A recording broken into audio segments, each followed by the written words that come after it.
이 시간 함께 보실 말씀은 히브리서 5장입니다. 히브리서 5장 7절에서 10절까지 말씀을 보도록 하겠습니다. 7절에서 그는 육체로 계시는 날들 동안 자기를 사망에서 구원하실 수 있는 분께 심한 통곡과 눈물로 기도와 간구를 드렸고 하나님께서는 그의 두려워하심을 인하여 들으셨느니라. 예수님을 그 죽음에서 부활시켰다는 그 뜻이죠. 그가 아들이면서도 고난받은 일들로 순종을 배워서 온전하게 되심으로 자기에게 순종하는 모든 사람에게 영원한 구원의 근원이 되셨고 하나님께는 멜기세덱의 계열에 따른 대제사장으로 칭함을 받았느니라. 말씀을 위해 다 같이 기도하시겠습니다. 위대하신 아버지 하나님, 영과 진리로 경배를 드리는 이 복된 자리에 저희들을 불러 모아주셔서 감사드립니다. 아름다운 찬양과 아름다운 연주와 이 모든 예배의 아름다운 분위기로 인해서 감사드립니다. 이 시간 저희들 다시 한번 주님 앞에 도움을 구합니다. 저희들은 주님이 주시는 지혜가 필요합니다. 주님의 역사가 필요합니다. 주님의 능력이 필요합니다. 저희들의 마음과 생각을 하나님의 말씀으로 변화시켜 주십시오. 우리는 변화된 삶을 살 수 있어야 됩니다. 어제보다 오늘이, 오늘보다 내일이 달라야 되는 것입니다. 우리 모든 성도들이 그리스도의 심판석을 착실하고 신실하게 준비해 나갈 수 있도록 도와주십시오. 이 시간 모든 마귀의 공격으로부터 저희들을 지켜주십시오. 주 예수 그리스도 이름으로 기도했습니다. 아멘. 순종의 학교, 순종의 학교라는 제목으로 설교하겠습니다. 학교는 배움의 장소죠. 순종의 학교는 순종을 배우는 삶의 현장입니다. 구원받은 그리스도인은 다른 말로 하자면 순종하는 자녀예요. 자녀는 아버지께 순종하는 게 당연한 것이죠. 하나님 아버지께 순종하고 아버지의 말씀에, 즉 하나님의 말씀에 순종하는 사람이 바로 그리스도인입니다. 순종은 거듭난 그리스도인이라면 당연히 갖추고 있어야 할 기본적인 덕목입니다. 어떤 흑인 설교자가 순종의 의무라는 제목으로 설교했습니다. 만일 주님께서 성경을 통해 내가 돌담을 뛰어넘어야 한다고 말씀하시면 나는 그대로 순종할 것이다. 왜냐하면 뛰어넘는 것은 내가 해야 할 의무이고 뛰어넘게 해주시는 것은 하나님께 속한 일이기 때문이다. 마틴 루터는 이렇게 얘기했어요. 나는 기적을 행하는 것보다 순종하고 싶다. 윌리엄 거넌이라고 하는 사람은 순종이 없는 제사는 신성모독이라고 그랬어요. 여러분들이 하나님께 순종하지 않는 삶을 보내다가 오늘 그냥 예배를 드려 왔다, 일종의 신성모독인 것이. 브릿지라는 사람은요, 우리의 신앙생활은 성공과 실패로 나뉘는 게 아니라 순종과 불순종으로 나뉜다. 순종하는 삶이냐 아니면 불순종하는 삶이냐. 오스왈드 챔버스는 10년의 공부보다 단 5분의 순종에서 더 많은 것을 터득한다 그랬어요. 10년 동안 열심히 공부하는 것보다 단 5분 여러분이 순종하시잖아요, 더 많은 것을 배울 수 있는 거예요. 윌리엄 부스 장군은요, 인간의 능력의 위대함은 얼마나 많이 순종하는가에 달려있다. 토마스 아담스는 참된 순종은 그 발뒤꿈치에 무거운 납을 달고 있지 않다고 그랬어요. 순종은 빨리 즉각 움직여야 되는 거잖아요. 무거운 납을 달고 있으면 그게 순종이 되겠습니까? 코리텐붐이라고 하는 사람은 선교사죠, 자매죠. 하나님께서는 우리가 순종할 때 우리의 가는 것과 서는 것을 지도하신다고 그랬어요. 순종하지 않으면 하나님의 인도를 받을 수 없다는 거예요. 요한 웨슬리는 순종과 관련해서 이렇게 외쳤습니다. 오 하나님, 저의 모든 요청은 이제 이 말 한마디에 잊혀졌습니다. 아버지시여, 저의 뜻대로 마옵시고 주님의 뜻대로 하옵소서. 수많은 요청들이 있지만 그 모든 요청들 다 물리친 거죠. 뭐에? 하나님의 뜻만 있으면 됩니다. 다른 어떤 모든 것 있다 하더라도 하나님의 뜻이면 됩니다. 초림 당시 예수님은 우리에게 순종의 본을 보여주셨습니다. 겟세마네 동산에서 마지막 십자가의 죽음을 앞두고 간절히 기도하셨을 때, 아버지시여, 원하시면 이 잔을 내게서 옮겨 주옵소서. 그러나 내 뜻대로 하지 마옵시고 아버지의 뜻대로 하옵소서. 이렇게 기도하셨죠. 자, 그래서 순종은 자신의 뜻을 과감히 내려놓는 것입니다. 그리고 하나님의 뜻을 전폭적으로 따르는 거예요. 이것이 순종입니다. 하나님의 뜻과 자신의 뜻 그 사이에서 왔다 갔다 하는 것은 순종이 아니에요. 우리는 그것을 보통 부분적인 순종 그러는데, 부분적인 순종은 순종이 아닙니다. 순종을 안 한 거죠. 원하시면 이 잔을 내게서 옮겨 주옵소서. 이 잔은 흔히들 오해하듯이 죽음의 잔이 아닙니다. 이 조날 라이스라고 하는 근본주의 계열의 목사는 이 잔을 죽음의 잔이라고 오해했어요. 그러면서 오늘 본문 7절을 근거로 예수님이 마치 죽음을 두려워하셨던 분처럼 가르쳤습니다. 번지수를 잘못 짚은 거죠. 왜냐하면 이 땅의 인류의 구속을 위해 죽으러 오신 예수님은 평생에 단 한 번도 죽음을 두려워한 적이 없었어요. 당시에 예수님이 두려워하신 것은 죽음이 아니었어요. 뭐였습니까? 진노였어요. 십자가 위에서 죽으실 때 자신에게 쏟아질 하나님의 진노, 하나님의 버리심, 하나님의 저주, 하나님의 분노, 인류에게 쏟아부어야 할 그 저주를 예수님 한 분께 하나님께서 쏟으실 것인데 그것이 두려웠던 것입니다.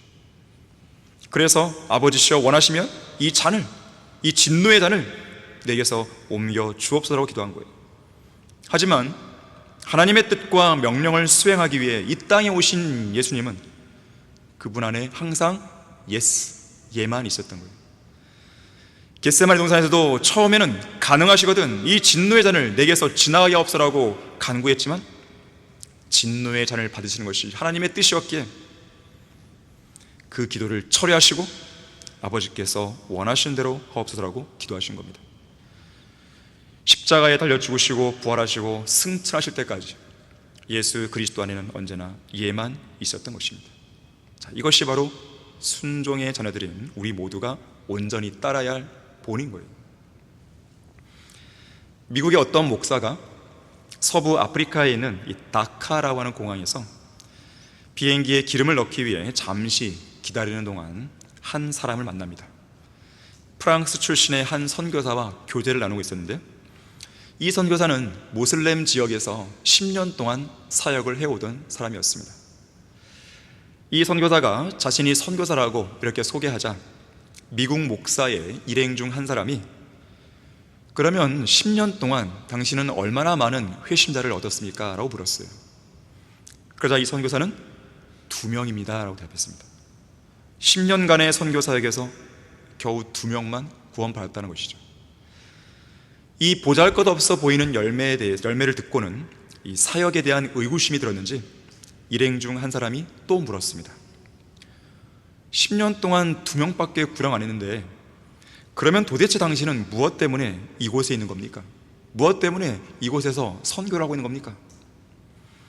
이 프랑스 출신의 선교사는 그 질문이 매우 놀랍게 한 것이에요. 그래서 다음과 같이 답합니다. 제가 이곳에 왜 있냐고요? 왜 있냐고요? 그것은 저의 구주이신 예수 그리스도께서 저를 이곳에 두셨기 때문입니다. 그것이 바로 제가 여전히 여기에 있는 이유입니다. 이 대답에 미국 목사는 상당한 충격과 도전을 받았다고 나중에 회고를 합니다. 복음의 불모지와 같은 모슬렘 국가에서 비록 10년 동안 사역의 열매가 단 2명밖에 없었지만 2명밖에 없었기 때문에 많은 회의감이 들 수도 있었겠지만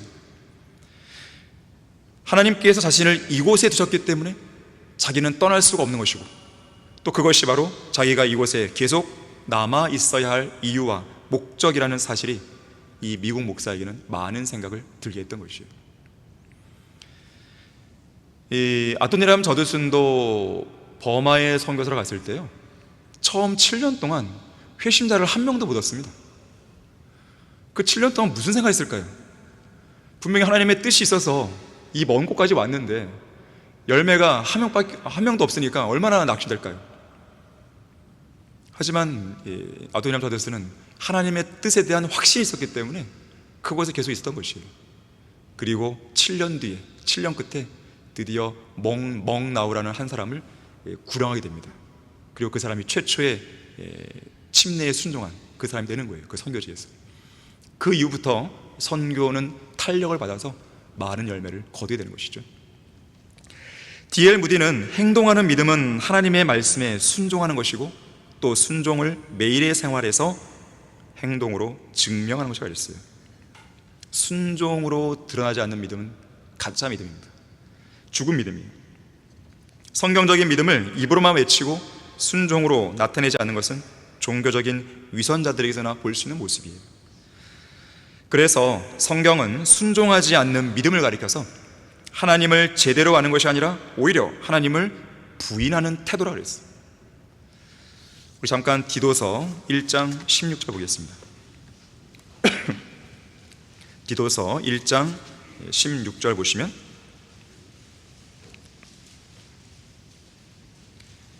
그들이 하나님을 안다고 고백하나 입으로는 고백해요. 그런데 보세요. 행위로는 부인하나니 가증한 자요 불순종한 자요 모든 선한 일에 버림받은 자들이라. 하나님을 안다고 입으로 고백하지만 그것이 행위로 뒷받침되지 않으면 뭐라 그런 거예요? 불순종하는 사람이라고 했어요. 과연 성경대로 믿는다는 것이 무엇이겠습니까? 그것은 성경 말씀에 순종하는 것이에요. 하나님의 말씀에 순종할 때 성경대로 믿는 사람들이라는 이 말에 의미가 있는 거예요. 진리의 성경은 우리가 그것을 알고 믿을 뿐 아니라 실행하라고 주어진 책임을 기억해야 됩니다. 진리의 말씀이 효과적으로 능력 있게 역사하는 것은 순종하는 성도에게나 어울리는 말이에요. 오스왈드 챔버스는 말합니다. 하나님께서는 우리의 성공을 원하시지 않고 우리 자체를 원하신다. 또한 우리가 무언가를 성취할 것을 요구하시지 않고 우리가 순종할 것을 요구하신다. 우리가 순종하기만 하면 하나님의 역사는 나타나는 것입니다. 그래서 하나님은 우리 구원받은 성도들이 바로 이 순종의 학교에서 순종을 잘 배울 수 있기를 원하시는 겁니다. 저는 여러분들을 오늘 이 시간 순종의 학교로 인도하는 것이에요. 자, 순종을 배우라. 첫 번째로 순종의 학교에서는 순종을 가르치되 즉각적인 순종을 가르칩니다. 순종의 학교에는 오직 지금만 있을 뿐이지 나중이라는 말을 가르치지 않아요. 나중에 순종하세요 이런 거 없어요. 오직 예만 있을 뿐이지 어떠한 변명도 없습니다. 허용되지 않아요. 흔히들 마가복음을 말의 복음이 아니라 행위의 복음, 행동의 복음이라고 그러죠. 왜 그런 것입니까? 마가복음은 하나님의 종으로 오신 예수 그리스도를 조명하는 책이기 때문에 그렇습니다. 종에게 요구되는 덕목은 딱 한 가지예요. 순종입니다. 유럽의 로스차일드가 가문에서 미국 샌프란시스코 지점장을 선발했을 때 있었던 유명한 일화 하나가 있습니다. 사장이 지점장 물망에 올라있는 한 직원을 불러 묻습니다. 미국에 지점을 낼 생각인데 자네는 며칠이면 되겠나? 직원은 다소 심각한 표정을 짓더니 열흘 정도 걸릴 것 같습니다. 이 대답이 마음에 들지 않은 사장은 다른 후보 직원을 불러서 똑같은 질문합니다. 이 직원은 3일이면 충분합니다 그랬어요. 여전히 성에 차지 않은 이 사장은 또 다른 후보 직원을 불러서 자네라면 며칠이면 충분하겠나 물었어요. 이에 그는 지금 당장 떠나겠습니다 이 말을 하게 됩니다. 이 말에 흡족한 사장은 이렇게 말했다고 그래요. 좋아, 자네가 이제부터 샌프란시스코 지점장이네. 내일 당장 출발하게. 이 직원이 바로 훗날 샌프란시스코의 최고 갑부가 된 줄리어스 메이라는 사람입니다. 이렇듯 하나님의 명령에는 아니오는 말할 것도 없고 어떠한 머뭇거림도 어떠한 변명도 없어야 됩니다. 이것은 절대 원의를 가진 하나님의 명령이기 때문에 그래요. 그 명령에 즉각적으로 반응하고 즉각적으로 순종하는 것이 성도의 의무입니다. 순종을 미루거나 연기하는 것은 결국 불순종과 다를 바가 없어요. 월터 롤리라는 사람은 말합니다. 하나님의 명령에 대한 신속하고도 신실한 복종은 이 세상에서 가장 아름답고 복된 것이라고 했습니다. 그로간이라는 사람은요, 무언가를 이해만 하려고 하는 사람은 계속 꿈을 대지만 순종부터 하려고 하는 사람은 그럴 겨를 조차 없다고 했어요. 뭔가 민기적된 사람 있잖아요. 이런 사람은 순종할 의향이 없는 겁니다. 결국 특히 그리스도인이 즉각적으로 순종해야 할 12가지 명령이 있습니다. 여러분은 이 12가지 명령에 즉각 순종하고 있는지 자신을 돌아보셔야 돼요. 첫 번째는 그리스도의 복음에 믿음으로 순종하여 구원받는 것이죠. 자, 구원받은 그리스도는 이 첫 번째 순종을 다 한 것이죠. 두 번째, 진리의 말씀을 올바로 나누어 하나님 앞에 부끄럽지 않은 일꾼으로 인정받도록 공부하라 그랬어요. 성경을 공부하는 것. 세 번째, 예수 그리스도의 본을 따라 간절히 끈질기게 기도하는 거예요. 기도의 명령이죠. 네 번째, 모든 일에 있어서 주님만을 신뢰하라. 이 신뢰하라에 여러분들은 즉각 순종하고 있습니까? 문제가 터지면 즉각 주님만을 신뢰하냐 이거예요. 다섯 번째, 모든 행실에 거룩하라 그랬습니다. 거룩하라는 명령에 즉각 순종하고 있습니까? 여섯 번째, 자신이 배운 성경적 교리에 역행하여 분열을 일으키고 공박하는 자들을 주의하고 그들에게 떠나라 그랬어요. 그들에게서 무슨 말입니까? 온전한 성별이죠. 성별에 관한 명령에 순종하고 있습니까? 성별은 두 가지입니다. 도덕적인 성별이 있고 교리적인 성별이 있어요. 교리적인 성별은 잘했는데 도덕적인 성별에 취약한 사람들이 있습니다. 도덕적인 성별은 잘했는데 교리적인 성별에는 취약한 사람들이 있어요. 둘 다를 하셔야 됩니다. 일곱 번째, 자신의 몸을 하나님께서 기뻐하시는 거룩한 산 제물로 드리라. 헌신이죠, 헌신. 헌신하라는 명령에 즉각 순종하고 있습니까? 여덟 번째, 마귀의 술책에 대항해 설 수 있도록 하나님의 전신 갑옷을 입어야 돼요. 영적 전쟁이죠. 영적 전장에 투입된 그리스도의 군사로서 전신 갑옷을 입으라는 명령에 순종했냐 이거예요. 아홉 번째, 일에는 게으르지 말고 영 안에서 열심을 내며 주를 섬기라 했어요. 주님을 섬기는 데 있어서 즉각 순종해야 되는 거예요. 다른 세상 일도 마찬가지지만, 일반적인 사회 일도 마찬가지지만 하나님의 사역에 있어서는 게을러서는 안 됩니다. 더 부지런해야 됩니다. 더 열정을 내야 되는 것이죠. 열 번째로, 기회가 닿는 대로 복음과 진리의 말씀을 증거하라 그랬어요. 때를 얻든지 못 얻든지 진리의 말씀을 전파할 그 준비를 해야 됩니다. 복음을 증거하는 데 있어서 즉각 순종하냐 이거죠. 11번째, 하나님을 첫째로 사랑하고 지체들을 사랑하고 용서해야 됩니다. 하나님을 사랑하고 지체들을 사랑하고 용서해야 돼요.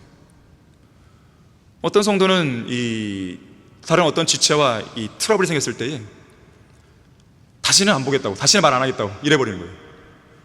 그럴 권한을 누가 준 거죠? 누구 마음대로 그렇게 하라고 그러죠? 그럼 만약에 주님께서 죄를 지은 그 당사자를 다시는 너랑 얘기 안 할 거야 이러면 어떡할 거예요? 어떡할 거란 말이에요? 이상하지 않아요? 성도와 성도의 관계는 사랑과 용서의 관계지 물어뜯는 관계가 아닙니다. 눈을 흘기는 관계가 아니죠. 12번째, 예수 그리스도의 다시 오심을 간절히 기다려야 돼요. 이런 기다리라는 명령에 즉각 순종하냐 이거예요.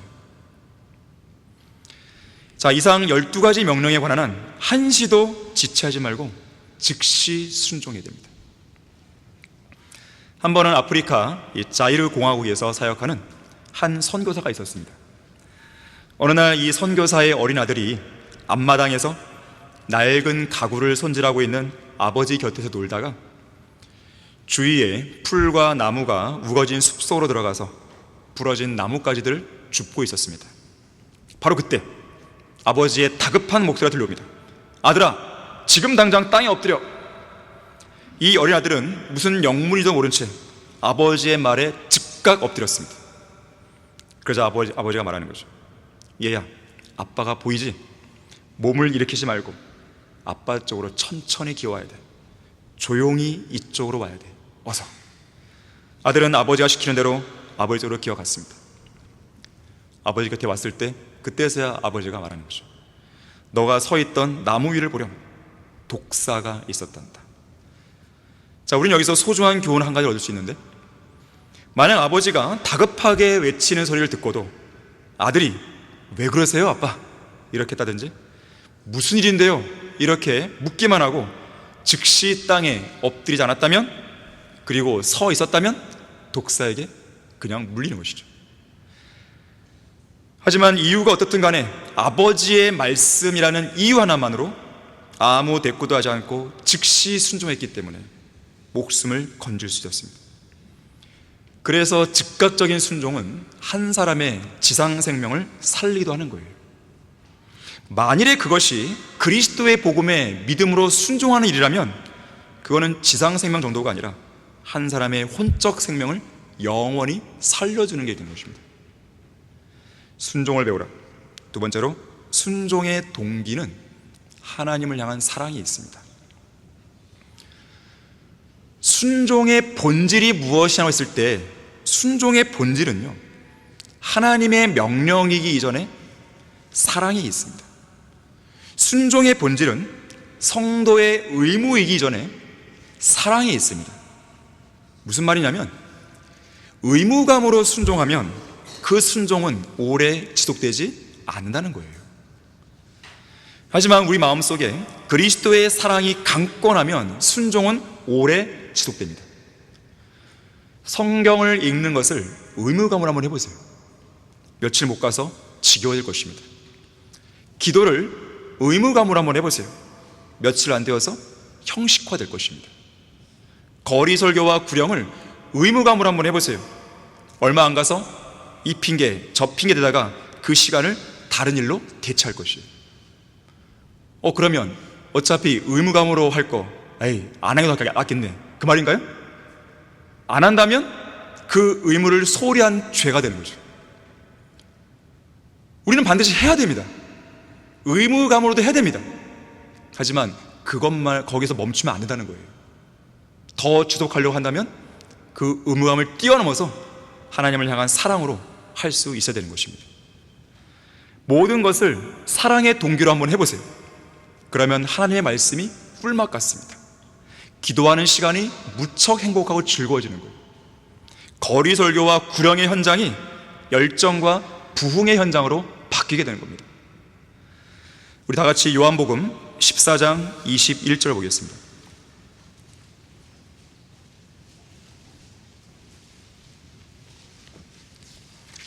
요한복음 14장 21절을 보시면,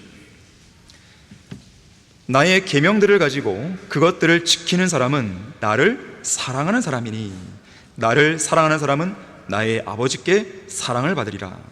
또 나도 그를 사랑하여 그 사람에게 나 자신을 나타내리라고 하시더라. 하나님 아버지께로부터 사랑받기 원하십니까? 그렇다면 말씀을 지켜야 되는 거예요.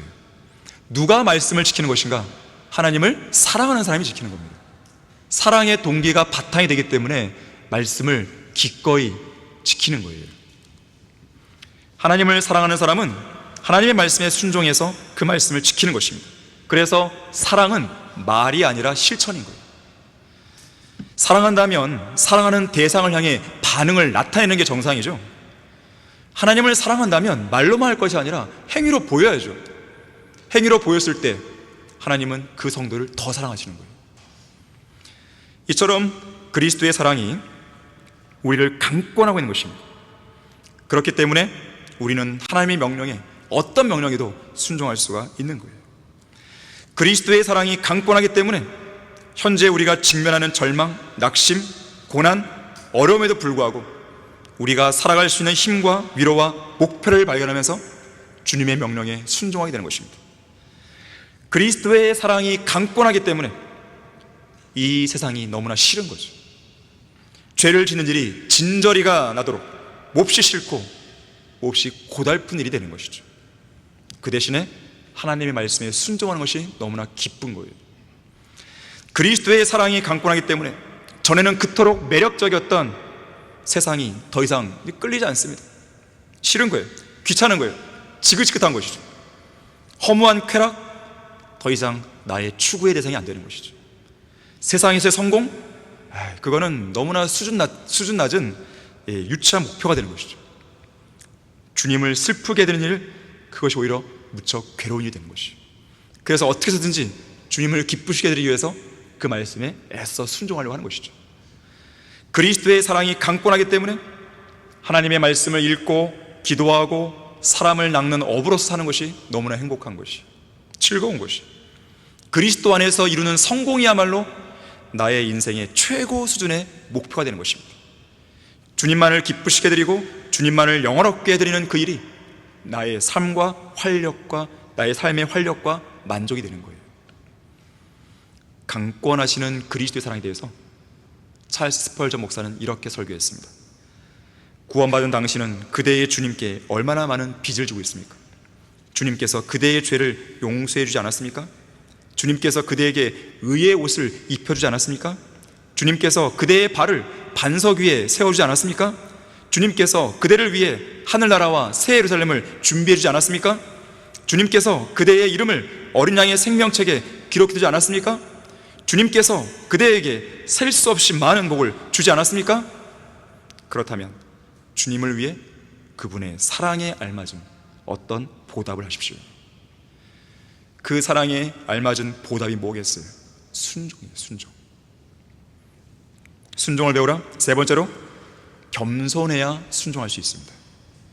순종은 겸손에서 비롯되는 거예요. 교만한 사람이 복종하는 경우는 없습니다.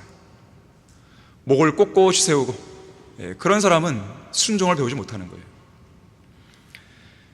그래서 겸손한 사람은 순종하는 사람이다 라고 말할 수 있어요. 자, 빌립보서 2장 5절에서 8절 보겠습니다. 겸손한 사람은 순종하는 사람입니다. 빌립보서 2장 5절에서 8절을 보시면, 너희 안에 이 생각을 품으라. 이 생각이라고 하는 것은 이제 2장 3절에 따르면 바로 겸손을 말하는 것이거든요. 곧 그리스도 예수 안에 있는 생각이라. 그는 하나님의 형체로 계심으로 하나님과 동등하게 되는 것을 탈취라 생각하지 않으셨으나 오히려 자신의 영예를 버리고 종의 형체를 입으시어 사람들의 모습을 취하셨느니라. 그리하여 사람과 같은 모양으로 나타나셔서 자신을 낮추시고 죽음에까지 순종하셨으니 십자가의 죽음에까지라. 예수 그리스도의 겸손이죠. 이것은 곧 순종이었습니다. 어떤 설교자가 잘 말했듯이 예수님은 겸손이라는 옷을 늘 입고 계셨기 때문에 그분을 찾으려 한다면 언제나 겸손한 무리들 속에서만 찾을 수 있다고 그랬어요. 특히 예수님의 겸손한 모습은 묵묵히 도살장으로 끌려가는 어린 양처럼 털 깎는 자들 앞에서 아무도 아무 소리도 내지 않고 아무 반항도 하지 않는 어린 양처럼 억압과 고난을 당하고 부당한 대우를 받아도 또한 온 우주에서 가장 모순된 일을 겪으면서도 입을 열지 않으신 채 십자가의 죽음에까지 자신을 낮추시고 순종하신 이 모습에서 예수 그리스도의 겸손은 절정에 달하는 거예요. 정말로 겸손한 사람은 순종을 잘합니다. 토를 안다는 것이죠. 자칭 겸손한 사람이라고 하면서 전혀 순종하지 않고 있다면 그 사람의 겸손은 가짜입니다. 참된 겸손에는 반드시 순종이 따르기 마련이에요. 사람들이 순종하지 않는 이유는 뭐냐면 교만하기 때문에 그렇습니다. 자기 잘난 말 사는 거예요. 자기 생각이 항상 옳다고 생각하는 것입니다. 여러분 생각하셔야 돼요. 여러분의 생각이 늘 옳은 게 아닙니다. 여러분의 생각은 틀릴 수 있다는 거예요. 그 생각을 늘 하고 계셔야 돼요. 다만 하나님의 생각은 항상 옳다는 거죠. 여러분이 이 자세만 갖추고 있다면 얼마든지 순종을 배울 수 있고 얼마든지 잘 성장할 수가 있습니다. 겸손한 사람은 예수 그리스도처럼 모든 것을 내려놓는 사람입니다. 예수님은 자신의 영예를 버리셨어요. 하나님과 동등하게 되는 것을 탈출할 생각하지 않았지만 그 영예를 다 버리신 거예요. 내려놓으신 거예요. 주님께서 내려놓지 않았다면 이 땅에 오실 수 없었겠죠. 주님께서 그 영예를 내려놓지 않았다면 십자가의 죽음에까지 순종할 이유가 없었겠죠. 겸손한 사람은 예수 그리스도처럼 모든 걸 내려놓고 버리고 묵묵히 순종의 길을 걸어갑니다. 아프리카에 선교사로 갔던 영국의 스터드라는 사람이 있어요. 스터드는 본래 그의 부모로부터 많은 재산을 상속받은 소위 금수저였습니다. 하지만 그는 마태복음 19장에 나오는 부자 청년처럼 많은 재산 때문에 예수님의 말씀에 순종하지 못하는 실패자가 되고 싶지 않았어요. 오히려 주님께 순종할 수 있는 황금 같은 기회를 붙들기 위해서 자신의 전 재산을 그리스도께 바치기로 결심했습니다. 이에 그는 영국과 해외에서 하나님의 사역을 위해 많은 돈을 주님께 바쳤다 그래요. 그런가 하면 젊은 청년이니까 결혼도 해야 되잖아요. 그래서 자신의 약혼녀를 위해서도 9,600달러 상당의 돈을 저축해 두기도 했다 그럽니다. 그런데 이 스터드의 약혼녀 역시나 예수 그리스도를 따르기 위해 모든 것을 포기하는 일에 있어서 스터드 못지 않았다 그래요. 그래서 그녀는 스터드에게 묻습니다. 스터드 형제님, 주님께서 젊은 부자 청년에게 무엇을 하라고 명령하셨는지 기억나세요? 그러자 스터드는 말합니다. 그야 가서 내가 가진 것을 팔아 가난한 사람들에게 나눠주라. 그리하면 하늘에 있는 보물을 가게 되리니 그런 후에 와서 나를 따르라고 하셨죠. 대답했어요. 이에 그녀가 말합니다. 그러면 우리도 선교사로 떠나는 데 있어서 주님과 함께 빈손으로 출발해야 맞지 않을까요? 그러면서 자기를 위해 저축해둔, 스터드가 저축해둔 9,600달러 상당의 돈도 선교를 위해 썼다 그래요. 순종을 배우라. 네 번째로, 믿음을 가진 사람이 순종할 수 있습니다. 바꿔 말하면 순종하지 않는 사람은 믿음이 없는 사람이에요. 히브리서 11장 8절에서요 아브라함의 이야기가 나오는데, 믿음으로 아브라함은 장차 유업으로 받을 땅으로 떠나가라는 부름을 받았을 때 순종하여 어디로 가야 하는지도 모르면서 떠났으며 그랬어요. 믿음이 있으니까 떠난 거예요. 믿음이 없는데 어떻게 떠나겠어요? 그것도 어디라고 딱 지정해 준 것도 아니고 떠나라, 그 명령에 그냥 순종한 거예요. 또 히브리서 11장 7절에서는 노아가 나오는데요, 믿음으로 노아는 아직 보지 못한 일들에 대해 하나님의 경고하심을 받고 두려움으로 행하여 방주를 예비함으로 자기 집안을 구원했다 그랬어요. 믿음이 있었으니까 방주를 만들라는 그 명령에 순종한 것이죠. 이 멕시코에는 홍인종들이 있어요. 우리는 황인종이고 홍인종이 있어요. 이 얼굴빛이 붉어요. 이 홍인종들은요, 믿는다는 말과 순종한다는 말을 한 단어로 씁니다. 분리하지 않아요. 그러니까 이들은 믿음과 순종의 차이를 구분하지 않습니다. 오히려 믿는 사람은 당연히 순종하게 되는 것 아니겠습니까? 이렇게 반문하는 거예요. 자, 아브라함이나 노아나 히브리서 11장에 나오는 믿음의 용사들은요, 하나님의 명령을 받았을 때 두말 없이 순순히 순종했습니다. 왜냐하면 그들 안에 믿음이 있었기 때문에 그런 거예요. 믿음의 증거는 순종이에요. 믿기 어렵다는 것은 결국 그만큼 순종하기도 어렵다는 말이 됩니다. 순종이 없는 믿음은 행함이 없는 믿음처럼 죽은 믿음이에요. 참된 믿음이 아닙니다. 또한 그것은 참된 제자도도 아닌 거예요.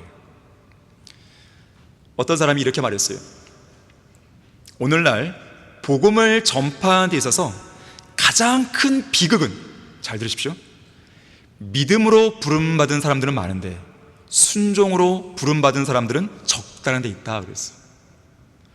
복음 전파의 명령이 주어졌을 때 복음 전파에 대한 믿음은 있는데 복음 전파를 실제 행동으로 옮기지 않는 거죠. 믿음 따로 행동 따로입니다. 한 번은 찰스 스펄전 목사가 자기가 런던에 돌보고 있는 고아들을 위해서 300파운드를 모금했습니다. 그런데 기도하던 중에요, 그 돈을 조지 뮬러 목사에게 갖다 주라는 음성을 듣게 됩니다. 이에 스펄전은 이렇게 기도하죠. 주님, 제가 돌보고 있는 고아들도 이 돈이 필요한데요 라고 말했어요. 하지만 그 음성은 사라지지 않았습니다. 그러자 스펄전은 네 주님 순종하겠습니다 라고 말하고는 그 돈을 들고 조지 뮬러를 찾아갔습니다. 그때 조지 뮬러는 무릎을 꿇고 기도하고 있는 중이었습니다. 스펄전이 말합니다. 조지, 하나님께서 내가 모금한 300파운드를 당신에게 주라고 해서 가져왔소. 그때 조지 뮬러가 말했어요. 스펄전 목사님, 저는 지금 바로 그 300파운드를 위해 기도하고 있는 중이었습니다. 두 사람은 손을 잡고 눈물을 흘리며 함께 기뻐했다를. 그런 후 찰스 스펄전은 사무실에 돌아옵니다. 그런데 그의 책상 위에 편지 한 통이 와 있었습니다. 그 송이는 편지와 함께 돈이 들어있었는데요, 300파운드가 아니고 300기니, 300기니라는 단위를 쓰는데 300기니의 헌금이 들어있었어요. 다시 말하자면 300파운드하고도 300실링이 더 들은 거죠. 스펄전은 기도합니다. 감격이어서, 주님, 저의 돈, 우리 고아들을 위해 모아둔 300파운드에다가 300실링 이자까지 더 보태서 이렇게 주셨군요. 가난한 자를 불쌍히 여긴 자는 주께 빌려드리는 것이니 그가 베푼 것을 주께서 그에게 다시 갚아주시라. 잠언 19장 17절의 말씀을 믿은 스펄전이 그대로 주님의 명령에 순종했더니 이런 놀라운 역사를 경험한 거죠. 앤드류 머레이라는 사람이 이렇게 말했습니다. 순종은 거룩함의 길이다. 순종 자체는 거룩함이 아니다. 그러나 하나님의 뜻을 받아들이고 그것을 행하고자 할 때 하나님은 자신과 자신의 거룩하심을 나타내신다. 순종은 하나님의 뜻을 아는 것이 아니다.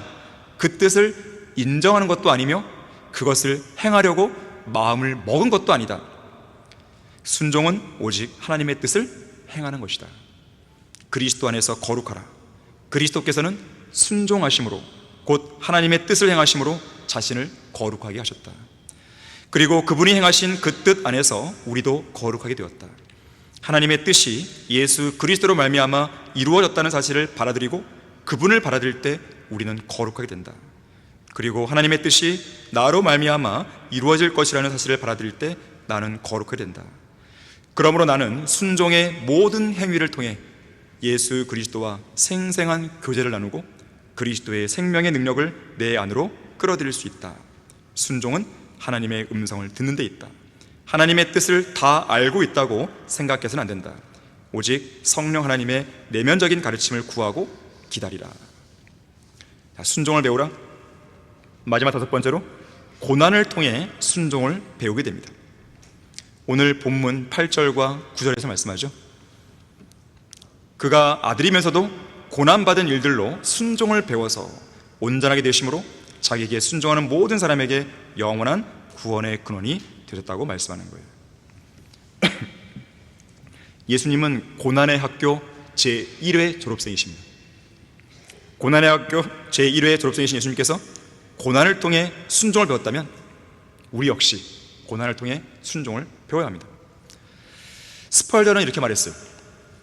고난은 우리의 인내를 시험한다. 그러고는 우리가 소유하고 있다고 생각하는 순종의 마음과 자세가 얼마나 굳건하게 서 있는지를 보게 한다고 했어요. 그 사람이 순종하는 자녀인가 아닌가를 알 수 있는 시금석은 고난 가운데 어떻게 처신하는지를 보면 됩니다. 사실 인간적인 견제에서 보기면요, 고난의 학교는 매우 고통스러운 학교예요. 고난의 속성 자체가 기본적으로 고통스럽기 때문에 그렇습니다. 어느 누가 고난을 즐거워하겠어요? 어느 누가 고난을 기뻐하겠어요? 어느 누가 고난을 기꺼이 받으려 하겠습니까? 고난이 오면 피하고 싶은 게 인지상정이죠. 하지만 이 고난의 학교에서 더 고통스러운 게 뭔지 아십니까?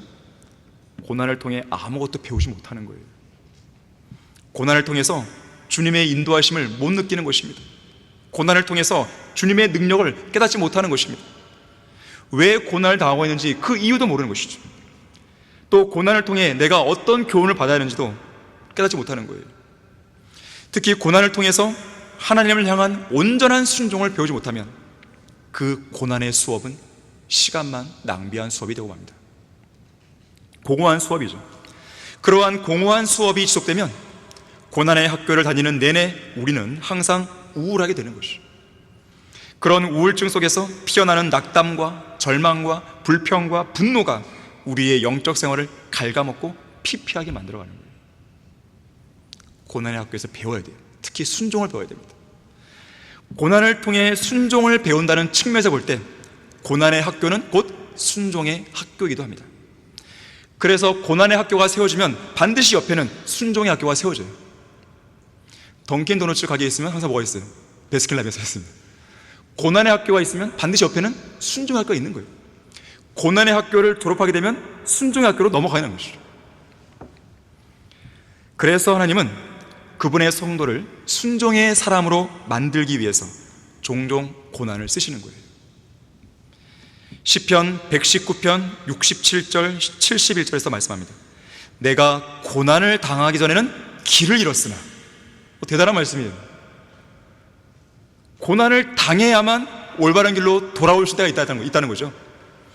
내가 고난을 당하기 전에는 길을 잃었으나 이제는 주의 말씀을 지키나이다. 내가 고난을 당한 것이 내게 좋사오니 이는 내가 주의 규례들을 배우게 되기 때문이라고 했어요. 우리는 고난을 통해 주의 규례를 배울 뿐만 아니라 주의 규례들을 온전히 지키고 그 규례들에 순종하는 법을 배우는 거예요. 그러면 길을 잃었다가도 다시 올바른 길에 돌아오는 거예요. 그래서 앤드류 머레이는 말하기를 우리가 예수 그리스도를 믿는 순간 우리는 모두 순종의 학교에 입학한다고 그랬어요. 이 학교에서 여러 가지 유형의 고난을 겪으면서 온전히 순종하는 것을 하나씩 배워가는 거예요. 1966년 중국에는 문화혁명이 일어났습니다. 문화혁명이 일어났을 때 외국 선교사들은 모두 다 추방되었어요. 중국 대륙을 떠나야 했습니다. 그때 한 영국 선교사가 자기의 동역자인 중국인 사역자를 이 고난의 현장에 놔두고 혼자 떠나는 것이 너무나 마음에 걸렸습니다. 그래서 그에게 이참에 아예 영국으로 함께 가자고 제안했어요. 이에 그 중국인 사역자는요, 아무 말 없이 중국 차, 그 마시는 차 있잖아요, 이 중국 차를 싸서 넣은 티백, 이 티백을 딱 들고요, 선교사님, 제가 질문 하나 드려도 될까요? 물었습니다. 괜찮습니다. 무엇이든 물어보십시오. 그러다 그는 선교사님, 이 티백이, 차를 담고 있는 이 티백이 뜨거운 물에 들어가지 않고 차를 마실 수 있겠습니까? 선교사는 그 의미가 무엇인지 알았어요. 할 말을 잃었습니다. 그러자 이 중국인 사역자는 이렇게 말을 이어갑니다. 선교사님, 저와 저의 가족은 걱정 마시고 속히 선교사님의 고국으로 떠나십시오. 선교사님이 이 땅에 다시 돌아오는 날 제가 제대로 된 차 맛을 내도록 기도해 주세요. 그랬어요. 고난 속에서 제대로 된 그 믿음의 진가가 나온다는 것을 이 사람은 알았던 것이죠. 어떤 사람이 말했습니다. 순종은 오직 고난으로부터만 배울 수 있다. 예수 그리스도께서도 고난받은 일들로 순종을 배우셨다면 죄인인 인간들은 더 말해서 무엇하겠는가. 오직 고난만이 우리의 영원한 삶을 위해 교육하고 가르친다. 왜냐하면 영원은 믿음 안에 있고 믿음은 순종 안에 있으며 순종은 고난 속에 있기 때문이다. 순종은 고난과 분리될 수 없다. 고난 중에 있는 순종이 진정한 순종이고 순종 가운데 있는 믿음이 참된 믿음이며 믿음 속에 있는 영원이 진짜 영원이다 그랬어요. 고난에 따른 순종은 믿음이 성장할 기회와 하나님의 강한 군사와 위대한 일꾼으로 길러내는 환경을 제공해 줍니다. 고난에 따른 순종 없이 훌륭한 군사나 유능한 일꾼이 되려는 순진한 생각을 지금 당장 버리셔야 됩니다. 고난에 따른 순종은 인생에서 우리의 영적인 도약의 기회가 됩니다. 절대로 이런 좋은 기회를 놓치면 안 되는 거예요. 고난에 직면했을 때 자포자기를 한다든지 도망치면 안 됩니다. 고난의 학교를 자퇴한다든지 수업을 빼먹는다든지 땡땡이를 친다든지 무단 결석해서도 안 되는 것이에요. 고난 앞에 도망가지는 않더라도 그저 안주한 채 고난이 있어도 그만 없어도 그만 이런 식으로 역동적으로 대처하지 못하고 현상을 유지하는 일에만 급급해서도 안 됩니다. 고난의 수업에 대충대충 임한다든지 고난의 수업 시간에 잠을 잔다든지 하면 안 되는 것이죠. 그렇게 되면 순종의 사람이 될 수 없습니다. 고난 앞에 포기하지 말고 좌절하지 말고 낙심하지 말아야 돼요. 다른 사람이나 환경을 탓하면서 변명거리를 늘어놓으면 안 됩니다. 심지어 스스로를 비난하면서 자학하지도 말아야 됩니다. 고난을 겁내지 말고 경건의 능력으로 정복하고 극복할 수 있는 대상으로 여겨야 돼요. 그렇게 하면 순종의 사람으로 빚어지는 것이에요. 결론적으로요, 한 번은 레오날드 우드경이 프랑스의 국왕을 방문한 적이 있었습니다. 이 왕은 레오날드 우드가 무척 마음에 들었는지 이 다음날 만찬에도 초대를 한다는 기별을 레오날드에게 보냈어요. 하지만 이 왕은 그 기별에 대한 답장을 받지 못하게 됩니다. 그래서 안 오는 줄 알았죠. 그런데 이 레오날드 경은 다음날 궁전으로 갔어요. 그리고 한 홀에서 왕을 만나게 됩니다. 그때 프랑스 왕은 안 올 줄 알았는데 아무런 기별이 없으니까 약간 의외라는 표정으로 그를 맞으면서 이렇게 말했습니다. 레오날드 경, 당신을 이곳에서 보게 될 거라고는 정말 기대도 못했어. 어떻게 된 일이요? 그러자 레오날드는 몹시 당황한 얼굴로 되묻습니다. 폐하께서 저를 초대하지 않았습니까? 물론 그랬어. 하지만 경은 나의 초대에 아무런 기별이나 응답도 보내지 않았어. 비로소 상황을 이해한 레오날드 우드 경은 정중히 이렇게 대답합니다. 아, 그건 말입니다. 왕의 초대 앞에서는 예나 아니오로 가타부타 대답할 수 없는 일입니다. 왜냐하면 왕의 초대 앞에서는 오직 순종만 있기 때문입니다. 존 하우에라는 사람은 이렇게 말했습니다. 순종보다 하나님을 기쁘게 하는 방법은 없다 그랬어요. 토마스 멘톤이라는 사람은 부분적인 순종은 자신이 신실하지 못하다는 것을 증명한다 그랬습니다. 사무엘상 15장 22절에서 사무엘이 사울에게 말하죠. 주께서 번제와 희생제를 주의 음성에 복종하는 것만큼 크게 기뻐하시나이까? 보소서, 복종하는 것이 희생 제물보다 낫고 경청하는 것이 순양의 기름보다 낫나이다 그랬어요. 자, 마지막으로요, 신명기 10장의 내용을 찾아보고 설교를 마치겠습니다. 다 같이 찾아보겠습니다. 신명기 10장 12절에서 15절입니다.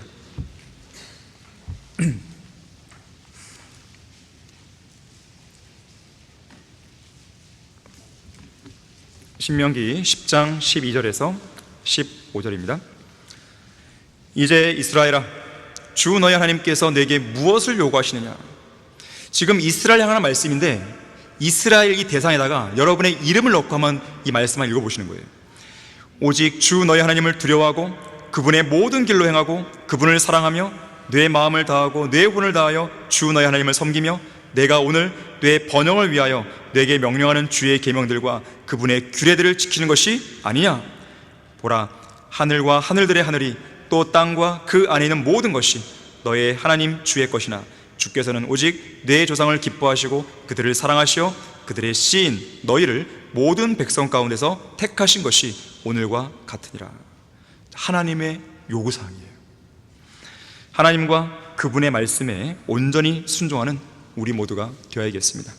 자, 기도하겠습니다.